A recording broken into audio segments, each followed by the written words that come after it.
कथा में हम लोग माता देवहूति और कर्दम जी की ही कथा सुन रहे हैं। तो भगवान के आने के बाद ही जलाशय निर्मल हो गए, सब जीवे प्रसन्न चित्त हो गए, सभी दिशाओं में आनंद छा गया। उसी समय ब्रह्मा जी मरीचि आदि मुनियों के सहित उस आश्रम में, कर्दम जी के आश्रम में पधारे। ब्रह्मा जी को यह मालूम हो गया था कि साक्षात परम ब्रह्म भगवान विष्णु सांख्य शास्त्र का उपदेश करने के लिए आए हैं। ये भगवान कपिल भगवान का जो उपदेश है माता देवहूति का, तो नवधा भक्ति से अलग किस्म का है। इसमें इन्होंने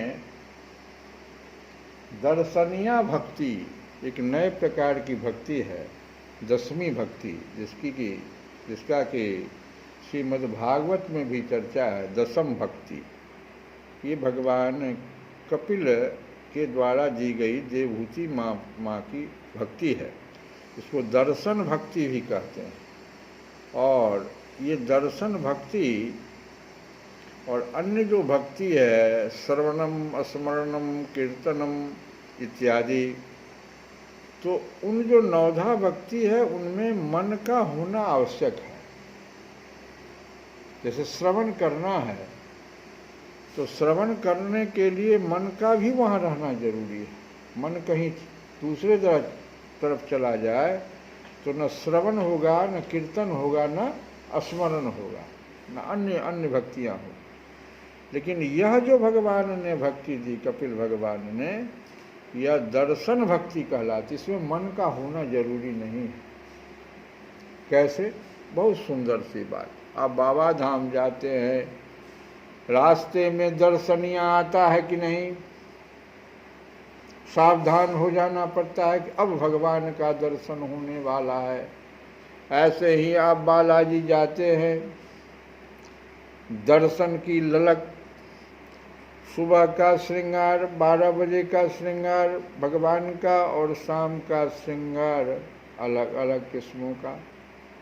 आप अगर वहाँ जाएं और भगवान के दर्शन में खो जाएं, कितना सुंदर भगवान का मुकुट है। आहा, क्या सुंदरता इनका हार, कैसा सुंदर परिधान, कैसा सुंदर भ्रिकुट विलास। एक एक अंगों को अगर आप ठीक से दर्शन करने की कोशिश करें तो मन आपका अपने आप उसमें डूब जाएगा। ये दर्शन भक्ति कहलाता है। और कपिल भगवान ने अपनी माता को दर्शन भक्ति दिया। तो इसी को सांख्य शास्त्र का उपदेश विशुद्ध सत्वमय अंश से अवतीर्ण हुए हैं भगवान। तो ब्रह्मा जी ने कहा कि प्रिय कर्दम, तुम दूसरों को मान देने वाले हो, तुमने मेरा सम्मान करते हुए जो मेरी आज्ञा का पालन किया है, इससे तुम्हारे द्वारा निष्कपट भाव से मेरी पूजा संपन्न हुई है। पुत्रों को अपने पिता की सबसे बड़ी सेवा यही करनी चाहिए कि जो आज्ञा, ऐसा कहकर आदरपूर्वक उनके आदेश को स्वीकार करे। यही पुत्र है, हमेशा पिता को जो आज्ञा, बेटा तुम सभ्य हो, तुम्हारी ये सुंदरी कन्याएं अपने वंशों द्वारा इस सृष्टि को अनेक प्रकार से बढ़ावेंगी। अब तुम इन मरीचि आदि मुनिवरों को इनके स्वभाव और रुचि के अनुसार अपनी कन्याएं समर्पण करो और संसार में अपना सुयश फैलाओ। मुनि, वो 9 लड़का को, 9 पुत्र को लेकर ब्रह्मा जी आए थे। दसम पुत्र तो नारद जी घूमने में निकल जाते थे, वो हाथ ही नहीं लगते थे, अभी भी घूम रहे होंगे। तो ये ब्रह्मा जी ने कहा कि जो ये 9 हमारे हैं पुत्र, इनसे अपने पुत्रियों 9 पुत्री 9 कन्याओं का विवाह कर दो। मुनि मैं जानता हूँ जो संपूर्ण प्राणियों की निधि है, उनके अभिष्ट मनोरथ पूर्ण करने वाले हैं। वे आदि पुरुष श्री नारायण ही अपनी योग माया से कपिल के रूप में अवतीर्ण हुए हैं। फिर देवहूति से बोले, राजकुमारी सुनहरे बाल, कमल जैसे विशाल नेत्र और कमलांकित चरण कमलों वाले शिशु के रूप में कैटभासुर को मारने वाले साक्षात श्री हरि ने ही ज्ञान विज्ञान द्वारा कर्मों की वासनाओं का मूलोच्छेदन करने के लिए तेरे गर्भ में प्रवेश किया है। ये अविद्या जनित मोह की ग्रंथियों को काटकर पृथ्वी में स्वच्छंद विचरेंगे। ये सिद्धगणों के स्वामी और सांख्याचार्यों के भी माननीय होंगे, लोक में तेरी कीर्ति का विस्तार करेंगे और कपिल नाम से विख्यात होंगे। श्री मैत्रेय जी कहते हैं, विदुर जी, जगत की सृष्टि करने वाले ब्रह्मा जी उन दोनों को इस प्रकार आश्वासन देकर नारद और सनकादि को साथ ले हंस पर चढ़कर ब्रह्मलोक को चले गए। ब्रह्मा जी के चले जाने पर कर्दम जी ने उनके आज्ञा अनुसार मरीचि आदि प्रजापतियों के साथ अपनी कन्याओं का विधिपूर्वक विवाह कर दिया। नारद जी भी आए थे और सनकादि भी आए थे, लेकिन वे लोग ब्रह्मा जी के साथ चले गए। बाकी जो 9 बचे तो उन्होंने अपनी कला नाम की कन्या मरीचि को, याद करिए, अनुसुईया अत्रि को, श्रद्धा अंगिरा को और हविर्भू पुलस्त्य को समर्पण किया। पुलह को उनके अनुरूप गति नाम की कन्या दी, गति नाम की कन्या, और क्रतु के साथ परम साध्वी क्रिया का विवाह किया। भृगु जी को ख्याति और वशिष्ठ जी को अरुंधति समर्पण किया। अथर्वा ऋषि को शांति नाम की कन्या दिया, जिससे यज्ञ कर्म का विस्तार किया जाता है। कर्दम जी ने उन विवाहित ऋषियों का उनकी पत्नियों के सहित खूब सत्कार किया। विदुर जी, इस प्रकार विवाह हो जाने पर वे सब ऋषि कर्दम जी की आज्ञा ले अति आनंद पूर्वक अपने अपने आश्रमों को चले गए। कर्दम जी ने देखा कि उनके यहाँ साक्षात देवाधिदेव श्री हरि ने ही अवतार लिया है, तो वे एकांत में उनके पास गए और उन्हें प्रणाम करके इस प्रकार कहने लगे कि अहो, अपने पाप कर्मों के कारण इस दुखमय संसार में नाना प्रकार से पीड़ित होते हुए पुरुषों पर देवगण जो तो बहुत काल बीतने पर प्रसन्न होते हैं। देखो, कहा जाता है ना कि कन्याएं हो गई है, और देवहूति ने भी कर्दम महामुनि से कहा था कि इन कन्याओं का कौन विवाह करेगा, संपन्न करेगा। तो देखो, ब्रह्मा जी स्वयं अपने पुत्रों को लेकर के चले आए। कन्याएं अपने आप जो है ना अपने पति को प्राप्त कर लेती है। इसमें माता पिता को इतना जो है चिंतित होने की जरूरत नहीं है। ये यहाँ यह भी संकेत कर रहा है। अब देखो, कर्दम जी ने एकांत में भगवान को प्रणाम करके और कहा कि अहो, अपने पाप कर्मों के कारण इस दुखमय संसार में नाना प्रकार से पीड़ित होते हुए पुरुषों पर देवगण तो बहुत काल बीतने पर प्रसन्न होते हैं। जो देवतागण होते हैं वे बहुत समय तक उनका आप आराधना करते रहिए तो प्रसन्न होंगे वो, किंतु जिनके स्वरूप को योगी जन अनेकों जन्मों के साधन से सिद्ध हुई सुदृढ़ समाधि के द्वारा एकांत में देखने का प्रयत्न करते हैं, अपने भक्तों की रक्षा करने वाले वे ही श्री हरि हम विषय लोलुपों के द्वारा होने वाली अपनी अवज्ञा का कुछ भी विचार न कर आज हमारे घर अवतीर्ण हुए हैं। आप वास्तव में अपने भक्तों का मान बढ़ाने वाले हैं। आपने अपने वचनों को सत्य करने और सांख्य योग का उपदेश करने के लिए ही मेरे यहाँ अवतार लिया है। भगवान, आप प्राकृत रूप से रहित हैं। आपके जो चतुर्भुज आदि अलौकिक रूप है वे ही आपके योग्य हैं, तथा जो मनुष्य सदृश रूप आपके भक्तों को प्रिय लगते हैं वे भी आपको रुचिकर प्रतीत होते हैं। आपका पाद पीठ तत्व ज्ञान की इच्छा से विद्वानों द्वारा सर्वदा वंदनीय है, तथा आप ऐश्वर्य, वैराग्य, यश, ज्ञान, वीर्य और श्री इन 6 ऐश्वर्यों से परिपूर्ण हैं। मैं आपकी शरण में हूँ। भगवान, आप परम ब्रह्म हैं। सारी शक्तियाँ आपके अधीन है। प्रकृति, पुरुष, महत तत्व, काल, त्रिविध, अहंकार, समस्त लोक एवं लोकपालों के रूप में आप ही प्रकट है, तथा आप सर्वज्ञ परमात्मा ही संसारे प्रपंच को चेतना शक्ति के द्वारा अपने में लीन कर लेते हैं। प्रभु, अतः इन सबसे बड़े भी आप ही हैं। मैं आप भगवान कपिल की शरण लेता हूँ। प्रभु, आपकी कृपा से मैं तीनों ऋणों से मुक्त हो गया हूँ और मेरे सभी मनोरथ पूर्ण हो चुके हैं। देव ऋण, पितृ ऋण और मातृ ऋण, तो तीनों ऋण से मैं मुक्त हो गया हूँ। मेरे सभी मनोरथ पूर्ण हो चुके हैं। अब मैं संन्यास मार्ग को ग्रहण कर आपका चिंतन करते हुए शोक रहित होकर विचरूंगा। आप समस्त प्रजाओं के स्वामी हैं, अतएव इसके लिए मैं आपकी आज्ञा चाहता हूँ। तो यहाँ पर कपिल भगवान की स्तुति, कपिल भगवान की स्तुति की गई है। और साथ ही कहते हैं करदम जी कि हे हरि,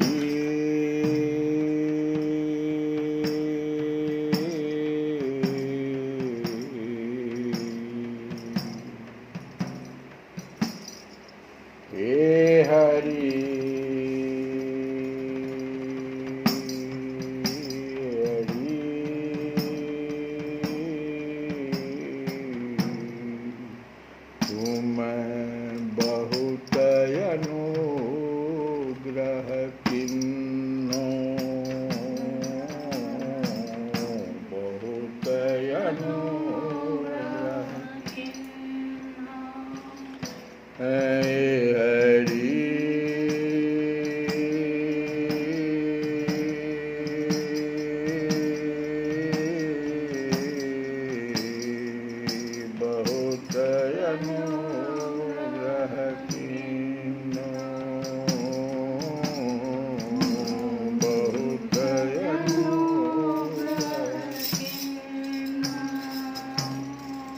साधन धाम विबुध दुर्लभ तनु, साधन धाम विबुध दुर्लभ तनु, मोहित पाकर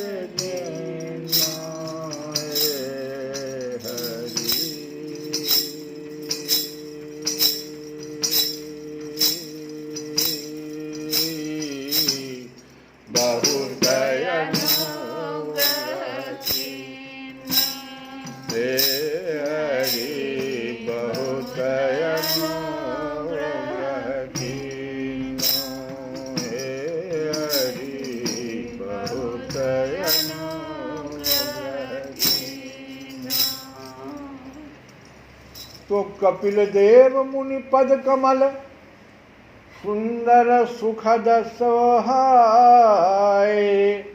जिनकी विनती कर रहे सब देवन मन लाए, सब देवन मन लाए। जय जय कपिल देव जग स्वामी, पार परम प्रभु अंतरयामी। जय जय कपिल देव जग स्वामी। पार परम प्रभु अंतरयामी। माया मोह जाल संसारा। ज्ञान सर्व कपिल तन धारा। नाम तुम्हारा जो कोई गावे। नाम तुम्हारा जो कोई गावे। अरे जन्म जन्म के दुख न सावे। जन्म जन्म के दुख न सावे। तुम बिनु देव और नहीं दूजा। देव मुनि जन करते पूजा। देव मुनि जन करते पूजा। अरे विष्णु रूप भगत हितकारी। मंगल करो अमंगल हारी। मंगल करो